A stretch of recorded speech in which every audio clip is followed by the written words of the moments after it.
Well, I haven't posted anything in a little bit. And each day in the news, I'm almost afraid to watch the news because every day there's another outrage and another stupid thing.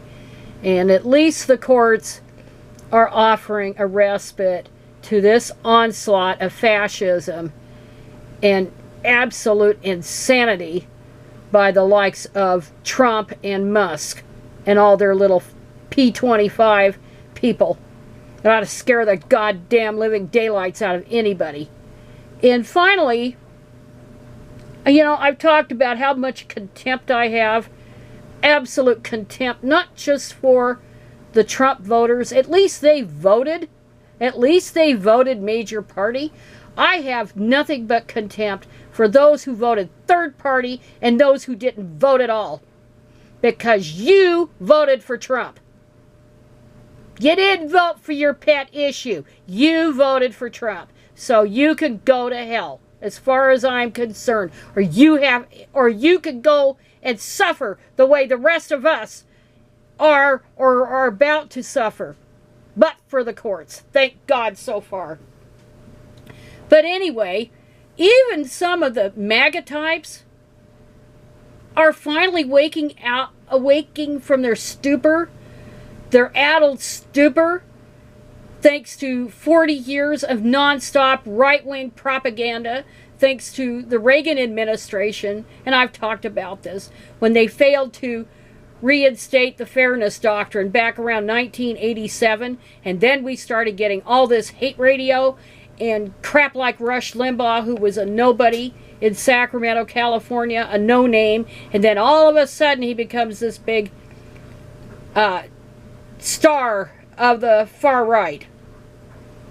And then a decade later, we have Rupert Murdoch getting his filthy hands on American media. And Ted Kennedy tried. He tried to stop it, but to no avail. And so this is what we end up with people, a population, and this isn't the school's fault. This is all about people being brainwashed because of the way they were raised to begin with. To think that they're superior because they're white men, or they're white women married to white men who have this superiority complex, and they feel their privilege is threatened. This is how it got started, was with the media. Well, now, because Trump and Musk, they're trying to, and all their little elves, they're trying to put through all kinds of illegal shit. Illegal firings, illegal getting rid of agencies, a wave of illegality, and then doing all these other side things to take people's minds off of it, like his condoms to Gaza crap, which was the wrong Gaza, by the way. It was AIDS prevention in southern Africa. Not that it matters. And about the Gulf of America and all this other crapola. His Super Bowl visit and all this distraction.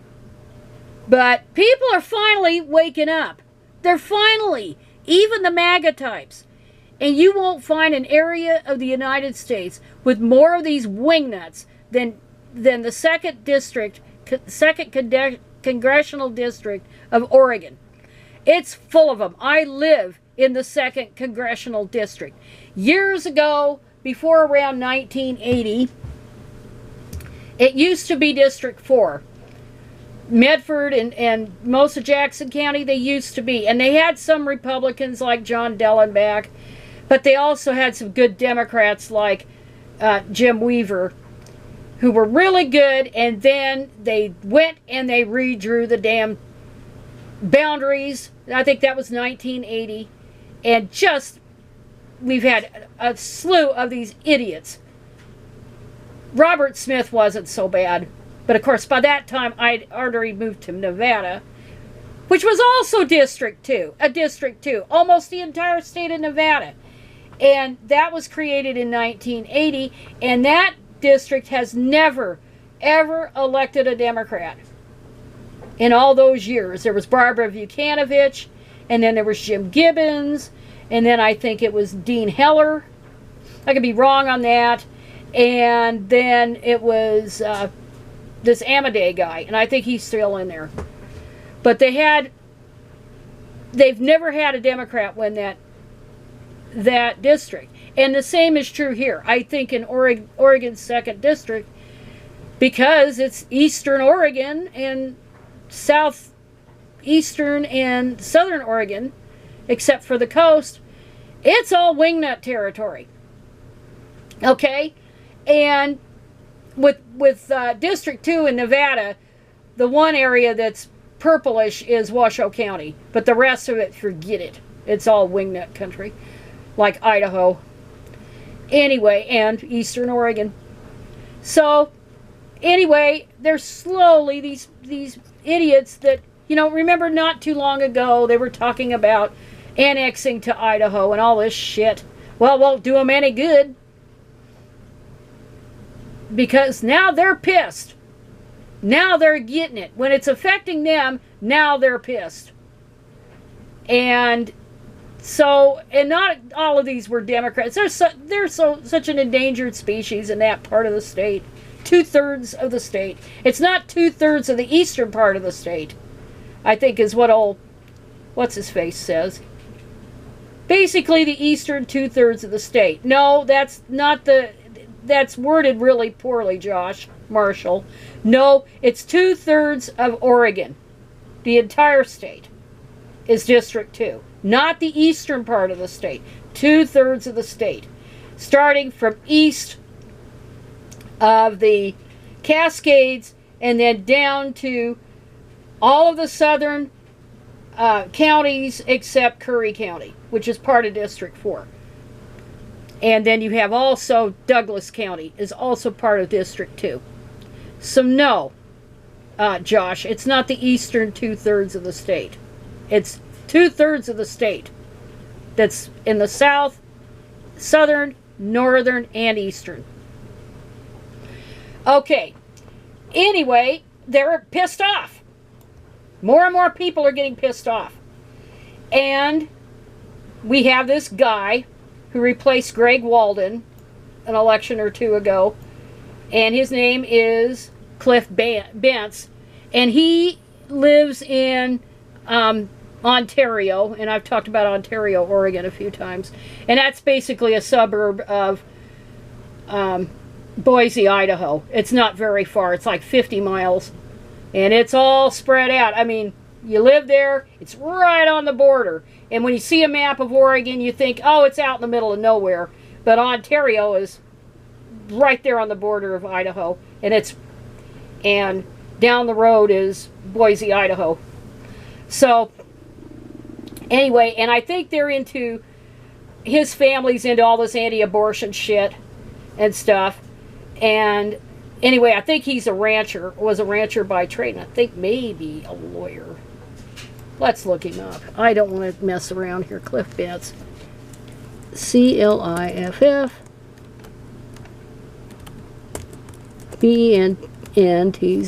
Yeah, he's like 3 years older than me.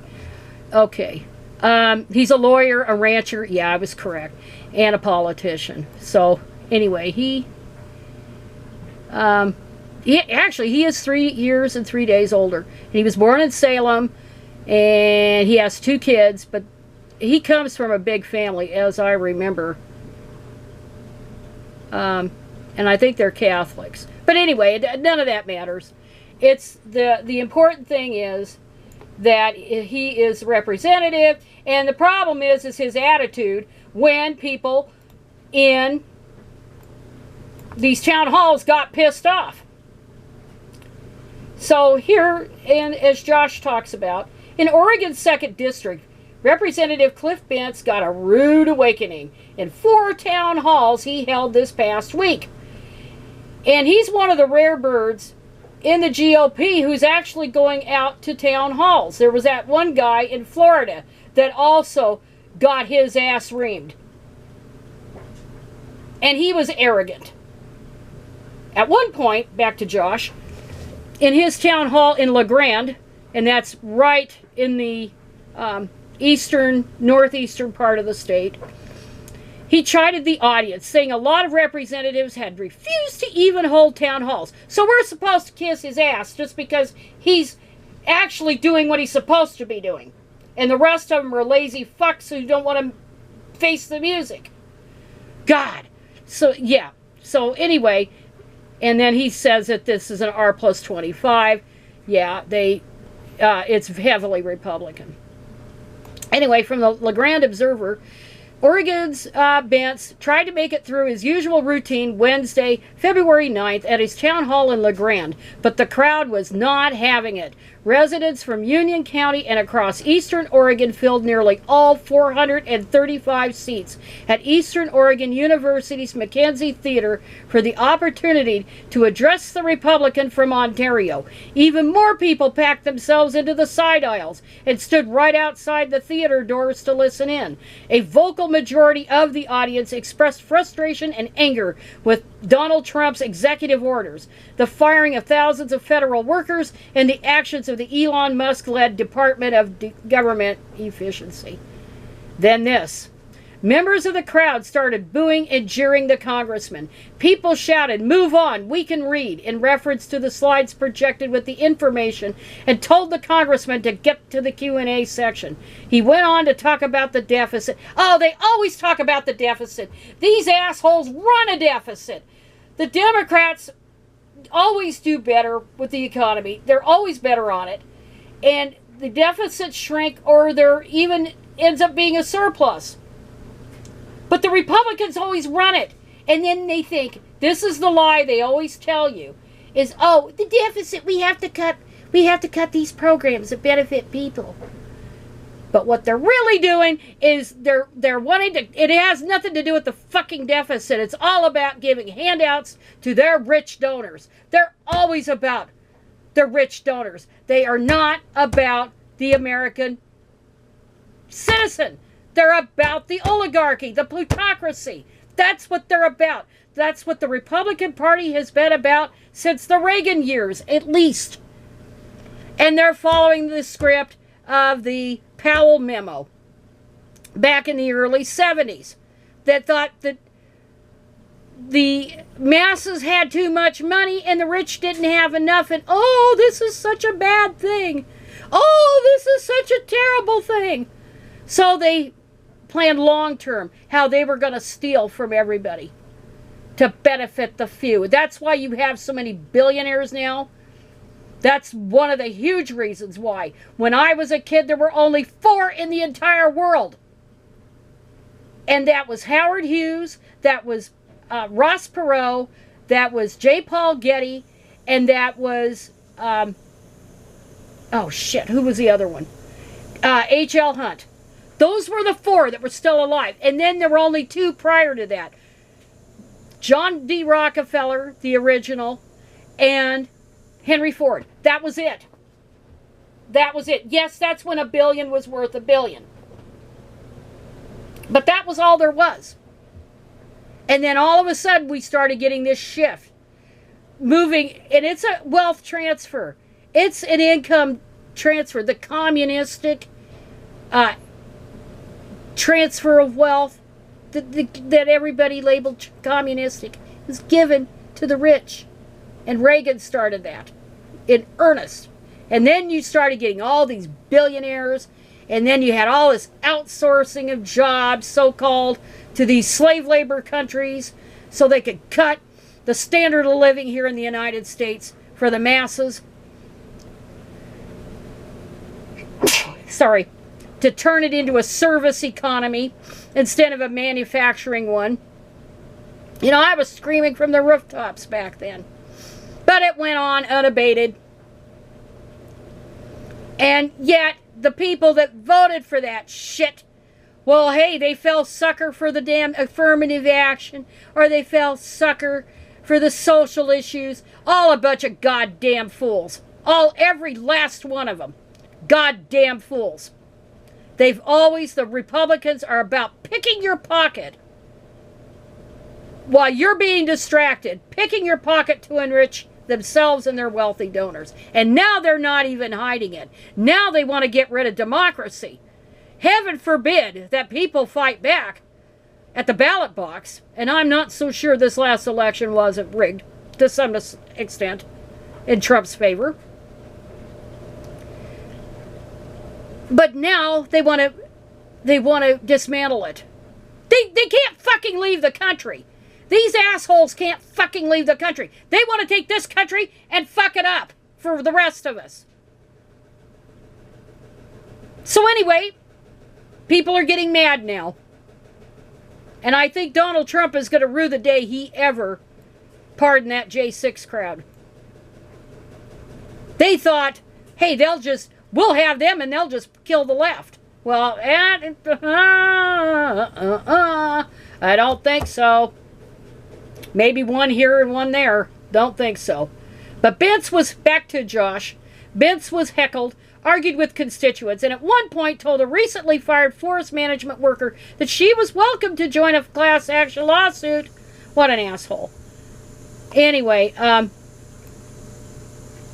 Bentz suggested resorting to some cope, whatever that means, after a 90-minute session ended, according to the write-up. Bentz said that after the town hall that people are frustrated. He said he believes many attendees work for the federal government, so they're lazy bums. So he said he wasn't sure how representative the attendees are on the broader public's feeling about the reduction of the federal workforce. To his credit, Bentz held 4 town halls during the break, and then he held one at Baker City, in a county that went 73% for Trump. It seems to have gone about as well as the other 2. But anyway, yeah, people are finally waking up. People are finally the fuck waking up. But whether it's I don't think it'll be too late. But they're finally realizing that, hey, we've been had. And you have been had. You have been had. People like this guy doesn't give a shit about you. If they're got an R after their name, 9 times out of 10, and maybe more, they don't care about you. Because the people that are being elected are beholden to the Musk people and other disgusting human beings that call themselves human beings. So anyway, that actually is pretty good news. Too bad he didn't show up down here. I would have attended that town hall that I'm aware of. I don't think he was down here. So anyway, on that happy note, I'm going to call it good.